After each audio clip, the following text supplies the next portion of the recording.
عورت کوشش ضرور کرتی ہے جو اچھی سمجھدار سنجیدہ متین خاندانی تربیت کے ماحول سے گزری ہوئی خواتین ہیں کہ وہ اپنے مزاج کو اپنی طبع کو اپنے شوہر کی رضا میں گم کر لیں، اور ایسی عورتیں ہی خوشگوار زندگی کا لطف اٹھا سکتی ہیں اور پھر اس کے اثرات اولادوں پر مرتب ہوتے ہیں۔ اور مرد کے حقوق کو بیان کرنے کے لیے اللہ کے محبوب علیہ السلام نے جو تمثیل بیان فرمائی ہے اور جو پیرایہ گفتگو حضور نے اختیار فرمایا ہے، اس سے بہتر ہو ہی نہیں سکتا۔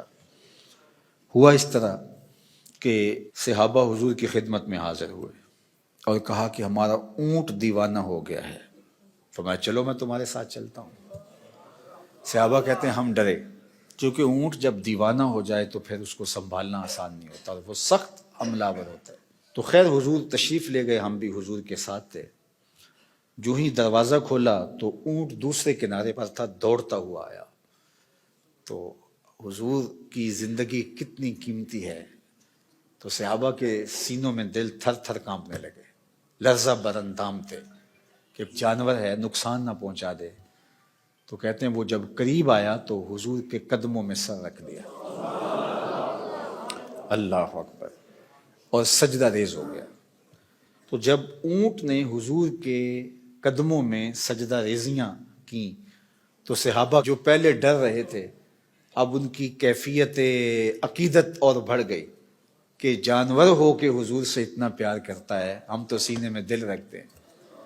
تو انہوں نے ایک جملہ کہا، نحن احق ان نسجد للنبی، حضور ہمارا جی بھی چاہتا ہے کہ ہم بھی آپ کو سجدہ کریں۔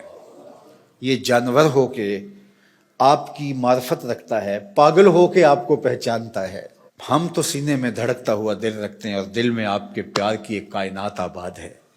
تو پھر ہماری پیشانیوں کے اندر بھی سجدے ٹپک رہے ہیں، ہم بھی آپ کو سجدہ کرنا چاہتے ہیں۔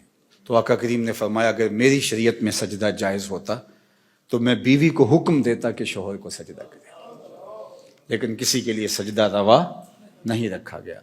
تو یہ حضور نے سجدے کی ممانعت کو بھی بیان کر دیا اور شوہر کے جو حق ہیں بیوی کے اوپر ان کو بھی بیان کر دیا۔ تو اس سے بہتر انداز گفتگو کا تکلم کا نہیں ہو سکتا جو اللہ نے اپنے محبوب کو عطا کیا۔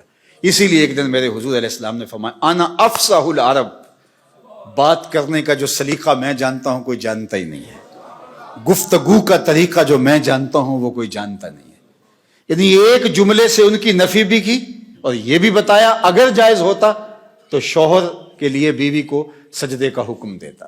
خاتون ہو جو اپنے شوہر کے حقوق کو پہچانے اور حضور کے اس فرمان کو سامنے رکھے تو گھر جنت کا ٹکڑا بن جائے گا۔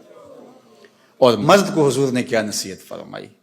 مرد کو کہا کہ عورت کی اگر کچھ باتیں تجھے ناپسند ہوں تو اس بات کو دیکھو جو تمہیں پسند ہو، اللہ اکبر۔ اور میں کہا کرتا ہوں نکاح کے بعد یا تو شوہر اپنا گھر چھوڑ کے خاتون کے ساتھ چلا جائے یا خاتون گھر چھوڑ کے شوہر کے ساتھ آئے، دونوں میں سے ایک تو ہوگا، لیکن یہ قربانی مرد نہیں دیتا، یہ عورت دیتی ہے۔ اور گھر سے جو تعلق خاطر ہوتا ہے، قلبی لگاؤ ہوتا ہے، گھر کی چیزوں سے جو موانست ہوتی ہے، جو انسیت ہوتی ہے، جو لگاؤ ہوتا ہے، وہ مرد کی نسبت عورت کو کہیں زیادہ ہوتا ہے۔ گھر اس کے لیے ایک عقیدت گاہ ہوتا ہے، لیکن اس بسے ہوئے گھر کو، آسودہ گھر کو کون چھوڑتی ہے؟ خاتون۔ کس کے لیے چھوڑتی ہے؟ شوہر کے لیے۔ مرد صرف یہ ذہن میں بٹھا لے کہ میرے لیے اس نے جہان چھوڑ دیا تو اس کی بہت ساری غلطیوں سے وہ درگزر کرے گا۔